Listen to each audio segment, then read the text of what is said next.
Hello viewers, आप सभी का अनअकैडमी आईएएस मंजिल के यूट्यूब चैनल पर स्वागत है।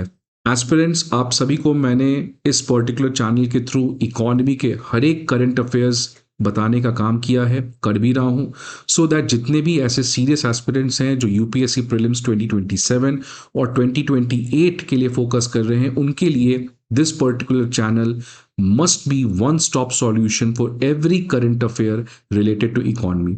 और साथ ही साथ जितने भी करंट अफेयर्स हैं उनको हम स्टैटिक से लिंक कर रहे हैं, so that you can have the conceptual clarity and you can also relate that concept with the current affairs, जिसकी वजह से आपको प्रीलिम्स और मेंस में इन क्वेश्चंस को सॉल्व करने में काफ़ी ज़्यादा ईजी होगा। फ्रेंड्स, लगातार जब से इस पर्टिकुलर चैनल पे मैं वीडियो डाल रहा हूँ, one thing has been sure कि इंडिया की इकोनॉमी में प्रॉब्लम तो है। इस बात से डिनाई करना that will be serious injustice to all the viewers. इसीलिए we have to walk the talk and we have to accept the problem. Now whether it is a problem created by government partially, but a lot of thing is happening in the global economy which has started to impact India, जो हमारे control में भी नहीं है।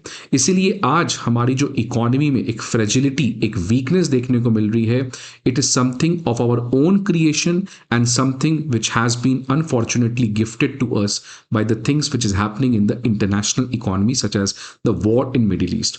और finally government जो अभी तक इन सभी प्रॉब्लम्स को डिनाई कर रही थी, when prime minister Modi gave the austerity call measure, उसके बाद से गवर्नमेंट ऑफ इंडिया फाइनली इन प्रॉब्लम्स को रिकॉग्नाइज कर रही है। इसीलिए कल जो मिनिस्ट्री ऑफ फाइनेंस के द्वारा रिपोर्ट निकाला गया, मंथली इकोनॉमिक रिव्यू, उसमें एक बहुत इंटरेस्टिंग वर्ड है जो मैं आपके सामने रखने का काम करूंगा। अगर आप 2 महीने पहले तक मिनिस्ट्री ऑफ फाइनेंस का जो मंथली रिव्यू रिपोर्ट आता है about the state of economy, उस रिपोर्ट में हमेशा से government of India, ministry of finance, इन सभी का कहना था कि इंडिया की इकोनॉमी जो है वो रेजिलियंस है। रेजिलियंस मतलब unbreakable, despite all the chaos which is happening, हमारी economy is safe, sound, prudent and shows a great amount of stability. और इसीलिए भारत की इकोनॉमी को रेजिलियंट कहा गया, अनब्रेकेबल। लेकिन वेरी स्ट्रेंजली इस बार अगर आप देखेंगे, जो आपका मंथली इकोनॉमिक रिपोर्ट रिलीज किया गया है मिनिस्ट्री ऑफ फाइनेंस का, जो कल रिलीज किया गया था, उसमें एक नया वर्ड ऐड कर दिया गया है, कॉशियस रेजिलियंस। अभी तक जो केवल रेजिलियंस यूज किया जाता था, now they have started to use cautious resilience, जिसका क्लियर कट मैसेज है दैट हमारी इकोनॉमी आज स्टेबल है, हमारी इकोनॉमी आज रेजिलियंट है। But should we be going in a comfort zone? Should we be overexcited about it? Certainly not, because this is a time when our resilience can even break if the war in Middle East prolongs further। तो finally government जो है एक तरीके से अब strategic restraint adopt कर रही है about the optimism of economy. It's trying to tell people that yes, don't panic, things are good, things are fine, but be alert, be cautious, react as per the situation demands। so this is a kind of a acknowledgement जो अब government की तरफ से आते हुए दिख रहा है, और ऑब्वियसली ये सही चीज है। The problem acknowledge is problem solved. अब फ्रेंड्स, आज इस पर्टिकुलर वीडियो में मैं एक और इकोनॉमिक डेवलपमेंट आपने सामने लेकर आया हूं। अगेन ये डेवलपमेंट जो है आपके यूपीएससी इकोनॉमी के फाइनेंशियल मार्केट चैप्टर से आ रहा है, और आपको मैंने कई बार बताया है दैट फाइनेंशियल मार्केट यूपीएससी का आज सबसे फेवरेट टॉपिक बना है, जिसकी वजह से every year they have been asking 2 questions minimum in prelims, जो सबसे ज्यादा है इकोनॉमी में। इसीलिए फाइनेंशियल मार्केट में कुछ भी हो रहा है, ये हमें ट्रैक करना, समझना बहुत ज्यादा जरूरी हो जाता है। अब हुआ क्या है फ्रेंड्स, आज इस पर्टिकुलर वीडियो में मैं किस बात पे डिस्कस करूंगा कि इंडिया का जो वेट है in the MSCI emerging market index, इसमें एक बहुत बड़ा ड्रास्टिक रिडक्शन आया है। जो इंडिया का वेट है MSCI इमर्जिंग मार्केट इंडेक्स में, उसमें एक स्टीप फॉल आया है। और फॉल कितना बड़ा है आप ऐसे समझ सकते हैं कि जो कोविड के समय वो लो लेवल पे था, आज सेम हमारा वेट उसी सेम कोविड एरा के लो पे पहुंच चुका है, जिसकी वजह से इंडिया का वेट जो सेकंड हाईएस्ट हुआ करता था पास्ट ईयर तक, अब वो स्लिप करके 4th पोजीशन पे आ चुका है in the MSCI emerging market index. तो इस पर्टिकुलर सेशन में हम लोग बेसिकली 3 चीज पढ़ेंगे। सबसे पहला कि MSCI इमर्जिंग मार्केट इंडेक्स होता क्या है, दूसरा MSCI इमर्जिंग मार्केट इंडेक्स में इंडिया का वेट कम क्यों हुआ है, और तीसरा इस घटने से इस वेट के रिडक्शन से इंडिया की इकोनॉमी के, इंडिया के फाइनेंशियल मार्केट के ऊपर, इंडिया की स्टॉक मार्केट के ऊपर, इंडिया के एक्सचेंज रेट के ऊपर क्या इंपैक्ट पहुंचा है। And then connecting all these three discussions we are finally going to solve a UPSC prelims specific question so that ये टॉपिक डन एंड डस्टेड हो जाए हमारे एग्जामिनेशन के लिए। अब इस MSCI इमर्जिंग मार्केट इंडेक्स को जानने समझने के पहले आप इंडिया का एक लोकल मार्केट इंडेक्स समझिए जो ऑल इंडिया इंडेक्स है, जो इंडिया स्पेसिफिक इंडेक्स है स्टॉक मार्केट का, वो है सेंसेक्स। फ्रेंड्स, अगर आपको मान लो शेयर मार्केट में खरीदना है शेयर, बेचना है शेयर, तो आपको किसी प्लेटफॉर्म पे जाना पड़ेगा, किसी मार्केट में जाना पड़ेगा। तो वैसे ही शेयर मार्केट को खरीदने बेचने का जो मार्केट है वो है प्राइमरली दो, एक है नेशनल स्टॉक एक्सचेंज और दूसरा है BSE बॉम्बे स्टॉक एक्सचेंज। तो ये दो ऐसे मार्केट हैं जहां पे आप जाके शेयर खरीद सकते हो, शेयर बेच सकते हो। बहुत सारे कंपनीज NSE में लिस्टेड हैं, बहुत सारे कंपनीज BSE में लिस्टेड हैं, और बहुत सारे ऐसे भी कंपनी हैं जो दोनों में लिस्टेड है, NSE में भी लिस्टेड है, BSE में भी लिस्टेड है। मान लो फॉर एग्जांपल BSE में 1000 शेयर्स हैं, I am just giving example कि BSE में इंडिया के 1000 कंपनी के शेयर लिस्टेड हैं। मतलब अगर आपको ये 1000 कंपनी के शेयर खरीदने हैं, बेचने हैं, go to Bombay stock exchange. अब मान लो आप शेयर मार्केट में बहुत ज्यादा इंटरेस्टेड नहीं हो, आप शेयर मार्केट में ट्रेडिंग भी नहीं करते हो, लेकिन बस आपको इतना जानना समझना है कि क्या इंडिया की शेयर मार्केट बढ़ी है या घटी है। क्या इसके लिए आप एक एक share out of the 1000 shares track करोगे कि BSE का परफॉर्मेंस कैसा रहा, यहां पे जो कंपनीज लिस्टेड है उनका परफॉर्मेंस कैसा रहा। क्या आप हर एक कंपनी जो BSE पे अपने शेयर्स को बेच रही है, खरीद रही है, are you going to track? No, it's impossible and even that's not your business. आपको शेयर मार्केट में ट्रेडिंग नहीं करना है, आपको बस एक ओवरव्यू लेना है कि क्या BSE के शेयर्स बढ़े हैं, घटे हैं। इसी प्रॉब्लम को सॉल्व करने के लिए BSE का एक स्टॉक मार्केट इंडेक्स है जिसको हम सेंसेक्स कहते हैं। अब सेंसेक्स जो है वो एक शेयर नहीं है, it's not a share like Reliance और HDFC, इट्स अ इंडेक्स। ये एक इंडेक्स है, जो कौन सी इंडेक्स है? स्टॉक मार्केट इंडेक्स है। और इस इंडेक्स की वैल्यू किस पे डिपेंड करती है? BSE में जहां पे 1000 शेयर्स थे उनमें से जो टॉप 30 शेयर्स हैं उनका एक पोर्टफोलियो बनाया गया है। So out of the 1000 shares, company जो 1000 कंपनी के शेयर्स थे which were listed in BSE, out of this 1000 company के शेयर टॉप 30 कंपनीज लिए गए और उनके बेसिस पे एक इंडेक्स बनाया गया है जिसको हम सेंसेक्स कहते हैं। नाउ अगर ये 30 शेयर्स जो आप यहां पे देख सकते हैं, ये 30 शेयर्स का अगर एवरेज बेसिस पे if the average basis पे price of these 30 share increases तो index value बढ़ेगी, सेंसेक्स बढ़ जाएगा। So if you are reading in newspaper कि सेंसेक्स have increased और डिक्रीज्ड, दैट मीन्स कि सेंसेक्स जो एक BSE का स्टॉक मार्केट इंडेक्स है, विच मीन्स कि जितने भी कंपनीज BSE में लिस्टेड हैं उसमें से जो टॉप 30 कंपनीज हैं वो एवरेज बेसिस पे या तो इंक्रीज किए हैं या डिक्रीज किए हैं। हो सकता है इन 30 शेयर्स में कुछ शेयर्स बढ़े, कुछ शेयर्स घटे। जैसे ये आज का डेटा है, आज एशियन पेंट 0.55% से बढ़ गया, ITC -1.01% से घट गया। So on an average basis पे क्या ये 30 शेयर्स का परफॉर्मेंस बढ़ा है या घटा है, उसके बेसिस पे इंडेक्स की वैल्यू तय होती है, जिससे आपको पता चलता है कि ओवरऑल मार्केट का ट्रेंड क्या है। So instead of going into that specific detail of how every company is performing, you get a overview about in general how the stock market has function. अब ये जो 30 कंपनीज हैं, ये 30 companies का जो वेट है इंडेक्स में, Sensex में, ये सेम नहीं है। ऑल्दो इस सेंसेक्स जो एक इंडेक्स है जिसमें ये 30 कंपनी के शेयर डिसाइड करते हैं कि इंडेक्स की वैल्यू क्या है, but not every company affects this index in the same manner, because not every company is same. जैसे सबसे ज्यादा अगर किसी का वेट है वो है HDFC बैंक का, बिकॉज सबसे ज्यादा मार्केट कैपिटलाइजेशन भी HDFC बैंक का है। रिलायंस का वेट देख सकते हैं 9.83% पे, TCS का 2.81% से। सो डिपेंडिंग अपॉन किस कंपनी का कितना मार्केट कैपिटलाइजेशन है, उस हिसाब से उस कंपनी का वेट डिसाइड होता है। अब ये 30 कंपनी ऐसे नहीं कि हमेशा फिक्स रहते हैं, कुछ कंपनीज हटा भी दिया जाता है, कुछ कंपनीज ऐड भी किया जाता है। तो सेंसेक्स बेसिकली 30 कंपनीज, जो इंडिया के टॉप 30 कंपनीज हैं जो बीएसई में लिस्टेड हैं, उनका इंडेक्स है। तो पहली बात याद रखना है, इसमें कितने कंपनीज हैं? 30 कंपनीज। दूसरा, क्या इन सभी का वेट सेम है? नहीं, वेट अलग अलग है। तो अगर एचडीएफसी बैंक का शेयर फ्लक्चुएट करता है तो वो सबसे ज्यादा सेंसेक्स को अफेक्ट करेगा। So this is how weights are decided. और वेट किस पे डिसाइड होता है? उस कंपनी का मार्केट कैपिटलाइजेशन कितना है।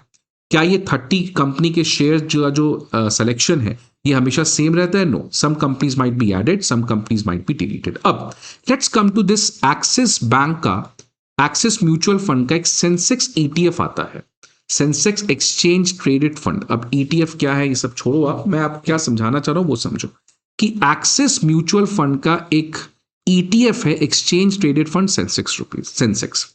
अब मान लो आपके पास 100 करोड़ है, आपके पास 100 करोड़ है, आप एक बिजनेसमैन हो या आप कहीं से भी 100 करोड़ आप अर्न किए हो, आपको शेयर मार्केट में ज्यादा नॉलेज नहीं है, you don't have knowledge in share market. तो अब आप क्या करोगे? आप इसको सिंपली म्यूचुअल फंड में डाल दोगे। क्या मैं क्यों दिमाग लगाऊं, मैं सिंपली 100 करोड़ क्या करता हूं, म्यूचुअल फंड में डाल दूंगा। म्यूचुअल फंड में क्या होगा, मेरा एक प्रोफेशनल इन्वेस्टर मैनेजर होगा, प्रोफेशनल इन्वेस्टर मैनेज होगा जो एमबीए बैकग्राउंड का होगा या जिसको स्टॉक मार्केट का नॉलेज है, वो इस 100 करोड़ को अपने हिसाब से इन्वेस्ट करेगा। तो ये पहला तरीका है कि अगर आपके पास 100 करोड़ है, आपके पास शेयर मार्केट का नॉलेज नहीं है, आप सिंपली क्या करो, एक फंड में पैसा डाल दो। म्यूचुअल का मतलब इस फंड में केवल आपका पैसा नहीं है, बहुत सारे लोगों का पैसा है। और इस फंड का पैसा किस शेयर में कितना जाएगा, शेयर में जाएगा, बॉन्ड में जाएगा, गोल्ड में जाएगा, वो सब आपके बिहाफ पे एक प्रोफेशनल मैनेजर है जो इस चीज को मैनेज करता है, और उसके लिए आपको इसको एक कमीशन देना होगा। ऐसे म्यूचुअल फंड को हम लोग कहते हैं एक्टिव फंड। एक्टिव इसलिए कहते हैं बिकॉज ये जो प्रोफेशनल इन्वेस्टर मैनेजर है, ये आपके फंड को एक्टिव बेसिस पे मैनेज कर रहा है। कभी किसी शेयर को ऐड कर सकता है, कभी किसी शेयर को डिलीट कर सकता है। मान लो आपको इतना भी दिमाग नहीं लगाना है, आपको इन चीजों पे भरोसा भी नहीं कि यार ये प्रोफेशनल इन्वेस्टर मैनेजर क्या करेगा, समझ नहीं आ रहा है मुझे। अगर ये लैक ऑफ नॉलेज हो या इसके गलत डिसीजन हो, और इस म्यूचुअल फंड का जो मैनेज कर रहा है ये प्रोफेशनल इन्वेस्टर मैनेजर, इसने गलत शेयर ले लिया, तो ऑब्वियसली मेरे पैसे कम हो सकते हैं या मेरा उतना प्रॉफिट नहीं बन सकता है। इसके लिए आपके पास दूसरा उपाय है, आप क्यों ना ईटीएफ में पैसा डाल दो। और यहां पे आप किस ईटीएफ में पैसा डाले हो? सेंसेक्स ईटीएफ में। अनलाइक दीज म्यूचुअल फंड जो एक्टिव होता है, ये सेंसेक्स ईटीएफ या जो भी ईटीएफ्स होते हैं वो मोस्टली पैसिव होते हैं, mostly, not always, mostly passive होते हैं। अब इस पे क्या होगा फ्रेंड्स, मान लो आपने 100 करोड़ इस एक्सिस के बीएसई सेंसेक्स ईटीएफ में डाल दिया, तो ये जो 100 करोड़ है ना आपका, ये ऑटोमेटिकली 15% 100 करोड़ का एचडीएफसी बैंक को चला जाएगा, 100 करोड़ का 10.25% आईसीआईसी बैंक को चला जाएगा, 100 करोड़ का 2.81% टीसीएस को चला जाएगा। तो यहां पे आपको कोई दिमाग नहीं लगाना है, आपके बिहाफ पे कोई प्रोफेशनल मैनेजर भी दिमाग नहीं लगा रहा है। ये पैसा automatically will get distributed among the 30 shares of Sensex in proportion of as per the weight of those 30 companies. तो यहां पे क्यों इसको पैसिव इसीलिए कहा गया है, because there is no one who is going to take decision, because everything is already fixed. यहां पे तो प्रोफेशनल इन्वेस्टर मैनेजर डिसाइड करेगा कि रिलायंस के शेयर रखना है कि अदानी के शेयर रखना है। यहां पे तो कोई है ही नहीं। आप 100 करोड़ लगाओ एक्सिस बीएसई सेंसेक्स ईटीएफ में, आपका वो 100 करोड़ सेंसेक्स के 30 कंपनी में ऑटोमेटिकली डिस्ट्रीब्यूट हो जाएगा एज पर उस कंपनी का जो वेट है इन द सेंसेक्स इंडेक्स। तो ऐसे फंड को हम लोग पैसिव फंड कहते हैं। तो इसीलिए इंडिया में हमारे पास एक all India stock market index है सेंसेक्स, और इस सेंसेक्स में अगर आपको डायरेक्टली पैसा डालना है without any mind, without any criticality, without any risk, आप सीधा क्या ले लो, सेंसेक्स ईटीएफ में आप पैसा डाल दो। सिमिलरली ग्लोबल मार्केट में, ये तो हो गया केवल इंडिया की कहानी जिसमें केवल 30 इंडिया की कंपनीज थे, लेकिन अगर आपको ग्लोबल मार्केट का इंडेक्स समझना है तो इसके लिए एमएससीआई इंडेक्स होता है। अब एमएससीआई एक न्यूयॉर्क बेस्ड कंपनी है जिसको हम लोग मॉर्गन स्टैनली कैपिटल इंटरनेशनल कहते थे। इसके सिमिलरली बहुत सारे इंडेक्सेस हैं। इसमें आज जो हम लोग बात करने जा रहे हैं वो है इमर्जिंग मार्केट इंडेक्स, मतलब जितने भी इमर्जिंग मार्केट हैं उनका एक इंडेक्स बनाया हुआ है। तो जस्ट लाइक यहां पे सेंसेक्स था जिसमें 30 मार्केट्स थे, 30 शेयर्स थे इंडिया के, वैसे ये एक इमर्जिंग मार्केट इंडेक्स है जिसमें इमर्जिंग मार्केट के शेयर्स हैं, इमर्जिंग मार्केट के शेयर्स हैं। जैसे आप देखोगे इस समय 24 कंट्री के 1204 शेयर्स हैं जिनका टोटल मार्केट कैपिटलाइजेशन $11.7 ट्रिलियन है। So just like Sensex had 30 shares, यहां पे कितने शेयर्स हैं? 1204। सेंसेक्स में केवल इंडिया के शेयर्स थे, यहां पे कितने के शेयर्स हैं? 24 शेयर, 24 कंट्री के शेयर्स हैं, राइट। तो ये मॉर्गन स्टैनली कैपिटल इंटरनेशनल जो एक अगेन तरीके का पैसिव फंड है। तो जैसे आप एक्सिस बैंक में पैसा डाले थे, एक्सिस सेंसेक्स ईटीएफ में पैसा डाले थे, जो आपके पैसे को 100 करोड़ को सेंसेक्स के 30 कंपनी में डिस्ट्रीब्यूट कर दिया as per the weight of those 30 companies in Sensex. Similarly जो एमएससीआई इमर्जिंग मार्केट इंडेक्स है वो भी ऐसे ही काम करता है। तो अगर आपके पास 100 करोड़ है और आप इंडिया में केवल अपने पैसे को इन्वेस्ट नहीं करना चाहते हो, लेकिन अगेन आपको शेयर मार्केट में नॉलेज नहीं है, आपको ज्यादा दिमाग नहीं लगाना, तो आप 100 करोड़ कहां डाल दो? इस एमएससीआई ईएम इंडेक्स में। तो फॉर एग्जांपल जैसे मान लो अगर $10 बिलियन है आपके पास, तो ये अपने आप $2 बिलियन चल जाएगा इंडियन स्टॉक के पास, $2.5 बिलियन चल जाएगा चाइनीज स्टॉक के पास, $1.8 बिलियन चल जाएगा ताइवानी स्टॉक। और ये डिपेंड किस पे करेगा? किस कंपनी का, किस कंट्री का शेयर इस इमर्जिंग मार्केट इंडेक्स में कितना है। लेट्स से 3 कंट्री है ए बी सी।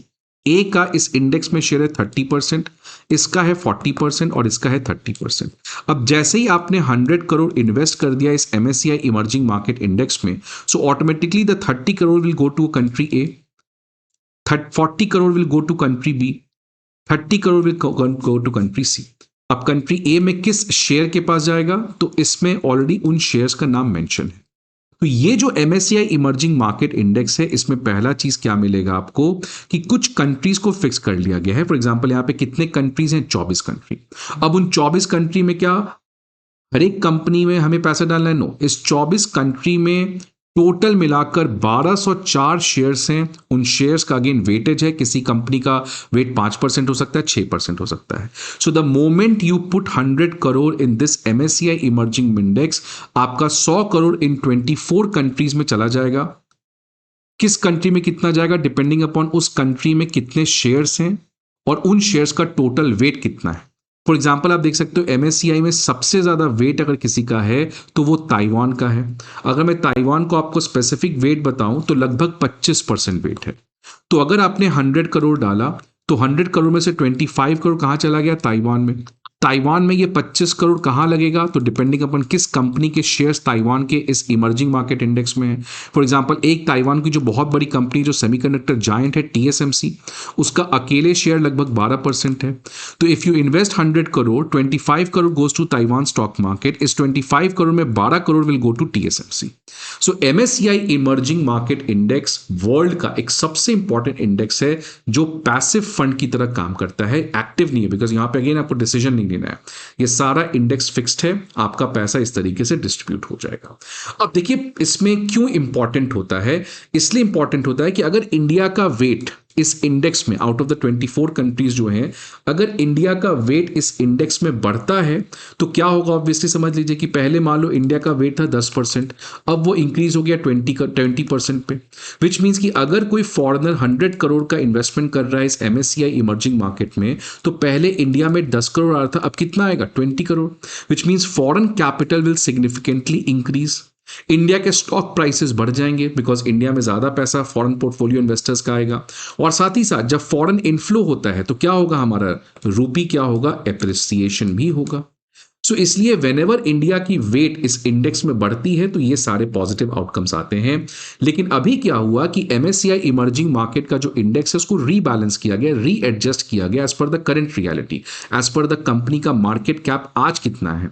तो इंडिया में जो टोटल 165 कंपनीज को इंक्लूड किया गया था वो अभी भी सेम है। 4 को रिमूव किया गया, Hyundai Motor India, Jubilant FoodWorks, Kalyan Jewellers and RVN Rail Vikas Nigam, और 4 नए कंपनीज को इस लिस्ट में, इस इमर्जिंग मार्केट इंडेक्स में ऐड किया गया। Federal Bank, Multi Commodity Exchange of India, National Aluminium and.